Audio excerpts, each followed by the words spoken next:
Today marks 1 year since Russian troops rolled into Ukraine without provocation. Ukrainian President Volodymyr Zelenskyy marked the anniversary with a message of defiance. Zelenskyy released a video titled "The Year of Invincibility." The video began with the 45-year-old leader recalling his first hurried address, which lasted only 67 seconds. Today's message was about 15 minutes long. This is the largest conflict in Europe since World War II. More than 100,000 soldiers have been killed and tens of thousands of civilians have also died.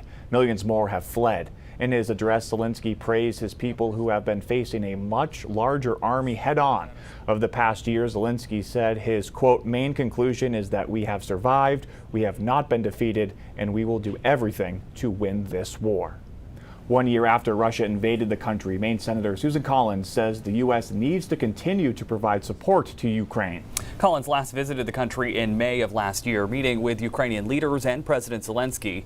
She called Zelenskyy the most inspirational leader on the world stage today. Maine's senior senator has been a part of several bipartisan efforts to fund Ukraine's military efforts. She also co-sponsored legislation signed into law that allowed President Biden to lend military equipment to the country. Collins says at the end of the day, she believes the Ukrainian people have what it takes to beat Russian forces.